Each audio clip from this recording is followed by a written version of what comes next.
अस्सलाम वालेकुम क्लास। आज हम लोग ICS पार्ट 2 का लेक्चर नंबर 21 की डिस्कशन करेंगे। आज हमारा एक नया चैप्टर नंबर 6 है आप लोगों का, जिसका नाम क्या है, फंक्शंस। आज हम बात करेंगे फंक्शंस की कि फंक्शंस क्या होते हैं, किस तरह से बनाए जाते हैं, क्यों इनको इस्तेमाल किया जाता है प्रोग्रामिंग के अंदर। तो आज हम लोग का टॉपिक क्या है, फंक्शंस।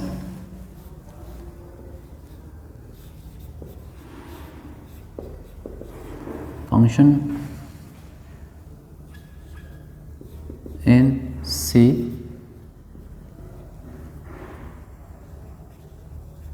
ये हमारा आज का टॉपिक है, फंक्शंस इन सी।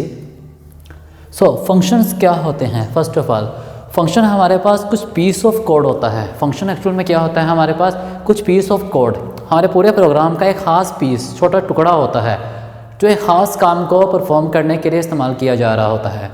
फंक्शन क्या है, हमारे पास पीस ऑफ कोड है, पूरे के पूरे प्रोग्राम का छोटा सा पार्ट है जिसको किस काम के लिए इस्तेमाल कर रहे हैं, किसी स्पेसिफिक टास्क को परफॉर्म करवाने के लिए इस्तेमाल किया जा रहा है फंक्शंस को। हमारे पूरे प्रोग्राम में फंक्शन को बनाने का मकसद ये था ताकि हमारे प्रोग्राम की रीयूजेबिलिटी बढ़ जाए। प्रोग्राम को जो बार बार इस्तेमाल करना पड़ता है, हमें बार बार प्रोग्राम लिखना पड़ता है, वो काम हमारा रिड्यूस हो जाए। कौन सा प्रोग्राम जो बार बार सेम कोड लिखा जा रहा होता है, हमारे सेम कोड को रिड्यूस करने के लिए हम लोग क्या इस्तेमाल करते हैं, फंक्शंस को इस्तेमाल करते हैं, जो कि हमारे प्रोग्राम की रीयूजेबिलिटी को इंक्रीज़ करता है। फंक्शंस क्या है, हमारे पास पीस ऑफ कोड हैं, छोटे छोटे कोड्स का टुकड़े हैं। पूरे प्रोग्राम को हम लोग छोटे छोटे पार्ट्स में डिवाइड कर देते हैं, जो कि क्या कहलाते हैं, फंक्शंस कहलाते हैं।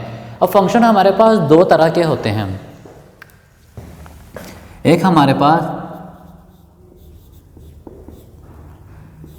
Built in and second one हमारे पास यूज़र डिफाइन। ये हमारे पास क्या है, दो टाइप्स हैं किस चीज़ की, फंक्शंस की। एक हमारे पास क्या है, बिल्ट इन, दूसरा हमारे पास यूज़र डिफाइन। बिल्ट इन को हम लोग स्टैंडर्ड फंक्शन भी कहते हैं। हम बिल्ट इन का दूसरा नाम क्या होता है, स्टैंडर्ड फंक्शन भी होता है। अब बिल्ट इन फंक्शन क्या होते हैं? बिल्ट इन फंक्शन ऐसे फंक्शन होते हैं जो कि पहले से बने होते हैं। ऐसे फंक्शन पहले से बने हुए हैं, बने पड़े हैं पहले से। प्रोग्रामर यूज़र्स को सिर्फ इस्तेमाल करता है अपनी ज़रूरत के मुताबिक, खुद से नहीं बनाता फंक्शन, पहले से बने हुए हैं, उनको हम लोग जस्ट यूज़ करते हैं। वो फंक्शन हमारे पास कौन से होते हैं, बिल्ट इन फंक्शन। अगर हम बात करें कुछ एग्जांपल्स की, like printf function, scanf function, ये हमारे पास क्या है, बिल्ट इन फंक्शन है, जो कि पहले से बने हुए हैं, हम इनको जस्ट यूज़ करते हैं। ठीक है, ऐसे फंक्शन जो पहले से बने हुए हैं, जिनको हम लोग सिर्फ यूज़ करते हैं, प्रोग्रामर जस्ट उनको यूज़ करे, वो फंक्शन कौन से होते हैं, बिल्ट इन फंक्शन।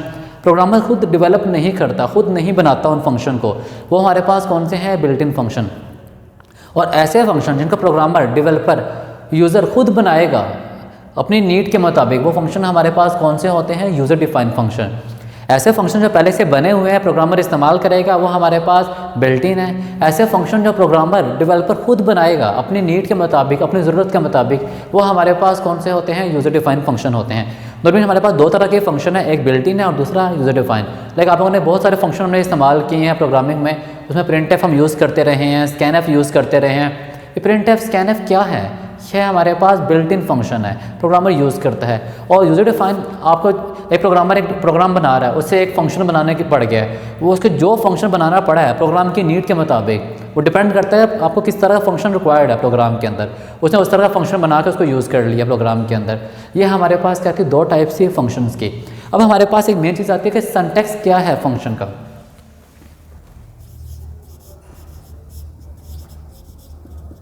हमारे पास फंक्शन का सिंटैक्स क्या होता है, डाटा टाइप। फर्स्ट चीज़ हमारे पास मेन क्या चीज़ है, डाटा टाइप आनी चाहिए। वो आप हमने पढ़ी है, डिफरेंट तरह की, इंटीजर भी थी, चार भी थी, फ्लोट भी थी, वो डाटा टाइप इस्तेमाल की जाती है। उसके बाद हमारे पास फंक्शन का नाम आता है, फंक्शन नेम। सेकंड चीज़ हमारे पास क्या है, फंक्शन का नाम। जब हम फंक्शन बात कर रहे हैं, उसका कोई ना कोई नाम होगा जो यूज़र खुद बना सकता है या पहले से बने पड़े हैं। हमारे पास सेकंड चीज़ क्या आती है, फंक्शन का नाम। थर्ड चीज़ हमारे पास इसमें आते हैं पैरामीटर। थर्ड चीज़ हमारे पास क्या है, पैरामीटर, जिनको आर्गूमेंट भी कहा जाता है। थर्ड चीज़ हमारे पास क्या है, पैरामीटर्स होते हैं। अब फर्स्ट चीज़ हमारे पास क्या थी, डाटा टाइप थी। हमने डाटा टाइप पढ़ी है, डिफरेंट तरह की थी, जिसमें इंटीजर था, चार था, फ्लोट था, ये हम लोग पढ़ चुके हैं पहले। इंट था, चार था और फ्लोट। ये हमारे पास 3 तरह की डाटा टाइप हम लोगों ने स्टडी की थी डिटेल के अंदर, किस तरह से काम करती हैं। सेकंड चीज़ हमारे पास फंक्शन का नाम है। फंक्शन का नाम हमारे पास हमेशा कोई वैलिड नेम होना चाहिए, सही नाम होना चाहिए।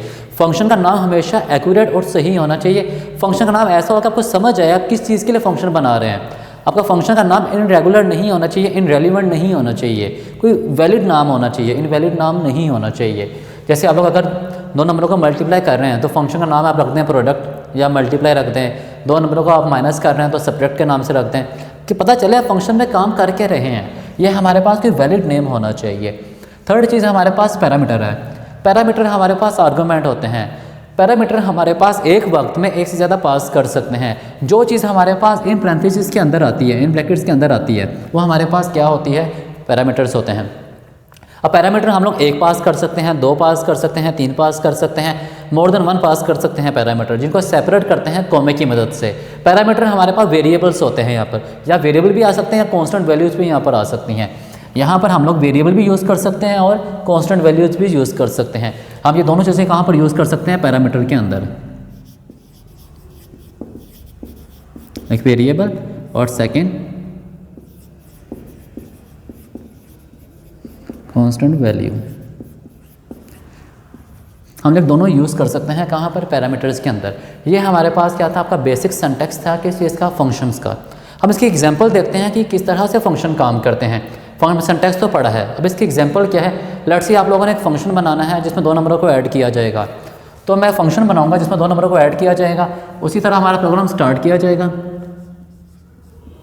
Wide main program start.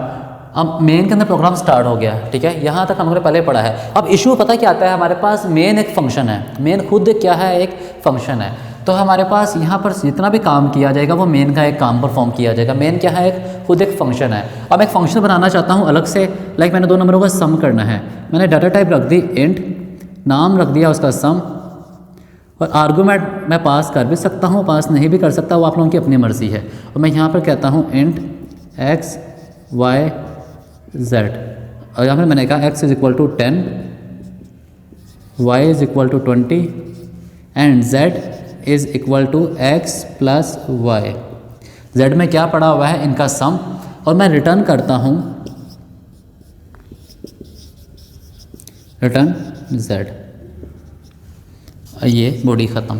तो ये चीज़ मेरे पास क्या है, एक फंक्शन है। वो पर मेरे पास मेन फंक्शन था, और ये मेरे पास एक फंक्शन बनाया है जिसमें मेरे पास data type I first of all, क्योंकि हम लोगों ने भी स्टडी की थी। मेरे चीज़ के हमारे पास डाटा टाइप थी फर्स्ट। सेकंड फंक्शन का नाम वो मेरे पास क्या है, सम। यहाँ मेरे पास पैरामीटर या आर्गूमेंट कुछ भी पास नहीं किए, मैंने कुछ भी आर्गूमेंट पास नहीं किए, तो यहाँ कुछ भी पास नहीं किया गया, एम्प्टी है हमारे पास। फिर हमारे पास फंक्शन की बॉडी शुरू होती है। यहाँ मेरे पास डाटा टाइप इंटीजर थी, 3 वेरिएबल डिक्लेयर किए, x को वैल्यू असाइन की, y को वैल्यू असाइन की, और मैंने किया क्या है, 2 वेरिएबल्स को ऐड करके, मतलब इनकी वैल्यूज ऐड करके इस z में स्टोर हो जाएगी। अब इस z को मैंने क्या किया है, रिटर्न करवाया है z। अब ये रिटर्न का कीवर्ड यूज़ किया गया है। ये एक इंपॉर्टेंट डेफिनेशन है कि रिटर्न किस काम के लिए इस्तेमाल करते हैं। रिटर्न करता क्या है, हमारे पास एक कंप्यूटेशनल रिजल्ट जो इसके पास आया है, ये रिटर्न करेगा अपने इस फंक्शन को। किसको रिटर्न करेगा, अपने इस फंक्शन को, ठीक है। अब हमने z में क्या स्टोर है, 30 स्टोर है, कोई इंटीजर वैल्यू है। डाटा टाइप हमारे पास क्या थी, इंटीजर थी। तो सम में क्या स्टोर है, इस वक्त 30 स्टोर है।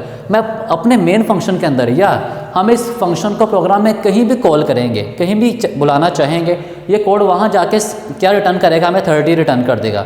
जब कभी ये कोड हमारे पास प्रोग्राम में कॉल किया जाएगा, हमारे पास रिटर्न क्या होगा, इसका आंसर 30 रिटर्न किया जाएगा। ये हमारे पास क्या है, एक फंक्शन है। अब हमारे पास एक चीज़ आती है फंक्शन कॉल। फंक्शन तो बना रहे हैं हम लोग, फंक्शन का कॉल कैसे करते हैं, फंक्शन कॉल क्या होती है, फंक्शन कॉल किस लिए इस्तेमाल करते हैं। अब एक फंक्शन को एक दफ़ा बना लेते हैं, उसको बार बार दोबारा रीयूज़ करने के लिए। जैसे कि देखिए, आप लोगों के पास ये फंक्शन है सम का, आप लोगों को लगा कि आपके प्रोग्राम के अंदर ये काम, ये सम वाला काम आपके प्रोग्राम में 5 दफ़ा परफॉर्म किया जाएगा, 6 दफ़ा परफॉर्म किया जाएगा, 7 दफ़ा परफॉर्म किया जाएगा। आपको लगा ये चीज़ हमें बार बार यूज़ करनी पड़ रही है प्रोग्राम में, या इसका कोड हमें बार बार लिखना पड़ रहा है। आप लोगों ने किया क्या, इसके कोड को बार बार लिखने से बेहतर आपने एक काम परफॉर्म करवाया कि आपने इसको अलग से काम करवा लिया। आपने ये सारा काम सम वाला एक अलग से फंक्शन बनाकर उसमें परफॉर्म करवा लिया। फ़ायदा क्या हुआ, आपको प्रोग्राम के अंदर जब कभी इस फंक्शन की ज़रूरत पड़ेगी, आप जस्ट इसको कॉल करेंगे। तो कॉल किस तरह से किया जाएगा, हमारे पास फंक्शन के नाम से। फंक्शन का नाम क्या है, सम। हम जस्ट फंक्शन के नाम से उसको कॉल करते हैं, ब्रैकेट और हमारे पास आगे सेमीकोलन आ जाता है। इस तरह करता क्या है, हमारे पास ये वैल्यू, हमारे पास ये जितना काम परफॉर्म किया गया है फंक्शन के अंदर, ये सारा ही ऑटोमेटिकली परफॉर्म खुद ब खुद हो जाएगा। ये हमारे पास बेनिफिट होता है फंक्शन का। हम एक दफ़ा फंक्शन बनाते हैं, उसका प्रोग्राम के अंदर, मेन प्रोग्राम के अंदर जहाँ मर्जी जितनी दफ़ा मर्जी यूज़ करें, करेगा क्या, हमें ये कोड बार बार लिखना नहीं पड़ा। अब मुझे लगा कि मुझे मेन के अंदर ये काम 5 दफ़ा परफॉर्म करवाना पड़ा है, ये 5 डिफरेंट लोकेशन के ऊपर, तो मैं इस कोड को बार बार नहीं लिखूंगा, यहाँ पर जस्ट लिखूंगा क्या सम बस। तो ये मेरे पास 3 दफ़ा रिटर्न कर देगा क्या चीज़, सम की वैल्यू। सम की वैल्यू मेरे पास क्या थी, रिटर्न जेड में आई थी। जो रिटर्न ने किया, कहता है हमारे पास आंसर रिटर्न कर दिया इस फंक्शन को। इस फंक्शन में क्या पड़ा हुआ है, इन दोनों का सम, जो कि जेड में स्टोर था। रिटर्न ने किया क्या, वो आंसर रिटर्न किया सम को। सम में हमारे पास 30 स्टोर था। जब मैंने मेन फंक्शन में फंक्शन को कॉल किया है, कौन से फंक्शन को, इस फंक्शन को कॉल किया है सम वाले। इस सम फंक्शन पे जैसे मेरे पास ये कॉल गई है, फ़ौरन इस फंक्शन के पास आया। अब हमारे पास यहाँ पर मेन चीज़ क्या है, हमने प्रोग्रामिंग के स्टार्ट में पढ़ा था, जब कभी हम प्रोग्राम को लिखते हैं, लिखना स्टार्ट करते हैं, हमारा प्रोग्राम चलता कहाँ से है, मेन से। प्रोग्राम मुझे पता मैंने नीचे क्या लिखा है या ऊपर क्या लिखा है, प्रोग्राम को कुछ भी नहीं पता। प्रोग्राम में चलना कहाँ से है, मेन से। हमारा प्रोग्राम चला मेन से। जब ये लाइन आई और जब इस लाइन के ऊपर आया, यहाँ मेरे पास एक फंक्शन कॉल आई थी, फंक्शन की कॉल आई थी। कंट्रोल सीधा यहाँ से कहाँ गया, इस फंक्शन के पास। इस फंक्शन ने क्या काम परफॉर्म किया, 30, इस सम में 30 आ गया। इसके पास गया, ये फ़ौरन कॉल भेजी सम के पास। सम में क्या काम किया है, 2 नंबर ऐड करके 30 रिटर्न किए हैं, तो इस सम में 30, इसमें भी 30 आ गई। फिर इस लाइन के ऊपर आया, इसने क्या किया है, इस फंक्शन को कॉल किया। इस फंक्शन के ऊपर आएगा, जो भी काम किया होगा इस फंक्शन ने, उसको ये वैल्यू अपने पास स्टोर कर लेगा ऊपर फंक्शन की कॉल। ये हमारे पास बेनिफिट होता है फंक्शन को रिकॉल करने का। ये हमारे पास कुछ बेनिफिट्स हैं। फंक्शन के बेनिफिट्स क्या होते हैं, हम फंक्शन में एक प्रोग्राम एक दफ़ा लिखते हैं, उसके प्रोग्राम में हम जहाँ मर्जी जितनी दफ़ा मर्जी कॉल कर सकते हैं। ये हमारे पास बेनिफिट होता है फंक्शन का। हमें एक कोड बार बार लिखना नहीं पड़ता, रीयूजेबिलिटी हमारे प्रोग्राम की बढ़ जाती है, हमारा कोड छोटा हो जाता है, इसमें बेहतर काम परफॉर्म किया जाता है बाय यूजिंग फंक्शन। ये हमारे पास क्या था, आपके फंक्शंस थे। होप सो आप लोगों का इसमें किसी किस्म का इशू नहीं होगा। लेकिन अब इसमें एक चीज़ हमारे पास इंपॉर्टेंट चीज़ थी कि फंक्शन को बनाना कहाँ पर है। हमारे पास मेन फंक्शन भी है, ये फंक्शन भी है। अब जो हम फंक्शन बनाते हैं, फंक्शन को बनाने के हमारे पास 2 मेथड होते हैं। हम जो फंक्शन नया बनाना चाहते हैं, यूज़र डिफाइंड फंक्शन, ये तो हमारे पास बिल्ट इन फंक्शन था, ये हमारे पास यूज़र डिफाइंड फंक्शन है। यूज़र डिफाइंड फंक्शन को हम लोग मेन के बाद भी लिख सकते हैं, मेन से पहले भी लिख सकते हैं। जैसे यहाँ पर मैंने मेन के बाद लिखा है, यहाँ मेरा मेन ख़त्म हुआ, उसके बाद मैंने ये फंक्शन बनाया है। इसी तरह यह फंक्शन मेन से पहले भी लिखा जाता है। नॉर्मली ज़्यादा बेहतर तरीका हमारे पास मेन से पहले लिखा जाए, वही बेहतर रहता है। मेन को हमेशा बाद में लिखा जाए। उसका बेनिफिट क्या होता है, अगर हम अपने फंक्शन को मेन से पहले लिख देते हैं, ठीक है, हमें फंक्शन को, जो फंक्शन बनाया है हम लोगों ने, इस चीज़ का ऊपर लिख लिया जाए, हमें फंक्शन को मेन के अंदर बताना नहीं पड़ता कि हम फंक्शन यूज़ करना चाहते हैं। हमें पहले बताना नहीं पड़ता, मेन से पहले हम ये बताने नहीं पड़ता कि हम ये फंक्शन डिक्लेयर करके इसको यूज़ करेंगे। जैसे कि मैं यहाँ फंक्शन यूज़ कर रहा हूँ, यहाँ मेरे पास मेन के बाद है, ये फंक्शन कहाँ यूज़ किया गया है, मेन के बाद। अब मुझे इस फंक्शन को यूज़ करने के लिए पहले मुझे बताना पड़ेगा ऊपर कि मैंने ये फंक्शन यूज़ किया है नीचे। ये हमारे पास होता है। अगर फंक्शन को मेन के बाद यूज़ किया जाएगा तो हमें पहले बताना पड़ेगा कि हम ये फंक्शन डिक्लेयर करके इसको यूज़ करना चाहते हैं। किस सूरत में, अगर फंक्शन मेरा मेन के बाद बनाया जाएगा। अगर फंक्शन मेरा मेन से पहले बनाया जाएगा, लाइक ये फंक्शन मेन से ऊपर बनाया जाएगा, तो हमें फंक्शन के मेन से पहले बताने की ज़रूरत नहीं पड़ती कि हम फंक्शन बनाकर यूज़ करना चाहते हैं। इसलिए बेहतर हमारे पास क्या रहता है, हम मेन से पहले ही यूज़ करें इन फंक्शन को, ना कि बाद में। ये हमारे पास क्या आते हैं फंक्शंस के। अब हम इसकी फर्दर एग्जांपल्स देखते हैं। अब हम लोग बात करते हैं इसकी एग्जांपल की कि हमारे पास इसकी एग्जांपल क्या है। लेट्स सी हम लोगों ने करना क्या है, एक नंबर डिस्प्ले, यूज़र से नंबर लेना है, उसका टेबल डिस्प्ले करना है। हम इसको हम लोग इम्प्लीमेंट करते हैं बाय यूजिंग फंक्शन। हमने लूप के थ्रू तो इसको इम्प्लीमेंट किया था, अब इस चीज़ को इम्प्लीमेंट करते हैं बाय यूजिंग फंक्शन। सो अब हमारे पास क्या है, void मेन, ये हमारे पास क्या है, मेन फंक्शन। अब मैंने आप लोगों से एक बात कही थी, हम इसको मेन से पहले भी बना सकते हैं। और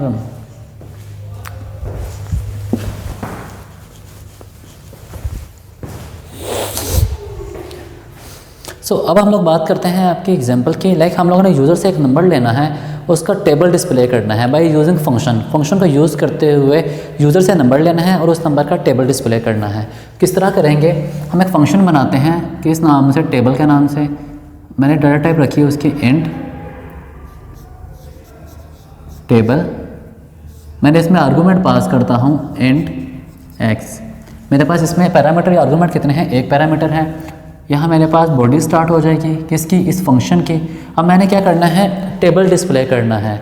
अब टेबल के लिए मेरे पास एक वेरिएबल चाहिए लूप के लिए, int a is equal to 1। अब मैंने फॉर लूप लगाया यहाँ पर, for a is equal to 1। Let's see मैं कंसिडर यहाँ नहीं करता क्योंकि लूप लगा रहा हूँ, फॉर का अगर वाइल का लगाता तो यहाँ कंसिडर करना पड़ना था। a is equal to 1, a is less than and equal to 10 a plus plus, ये काम परफॉर्म किया गया यहाँ पर। ठीक है, इसके बाद मैंने करना क्या है, टेबल फाइंड करना है। मैं जस्ट प्रिंट कर दूंगा यहाँ पर, print f percentage d multiply percentage d is equal percentage d। मेरे पास स्क्रीन के ऊपर क्या आएगा, परसेंटेज d। हमारे यूज़र से क्या नंबर लेंगे वो हम मेन के अंदर लेंगे। यहाँ मैंने x कंसिडर किया है, यहाँ मेरे पास क्या आ जाएगा, x a स्टैरिक x। ये 3 काम परफॉर्म कर देगा यहाँ पर। और उसके बाद मेरा ये फंक्शन यहाँ पर क्या करेगा, रिटर्न 0, यानी कि कुछ भी रिटर्न, यहाँ हम खाली रिटर्न लिख देते हैं, यहाँ पर कुछ भी रिटर्न नहीं करेगा फिलहाल ये,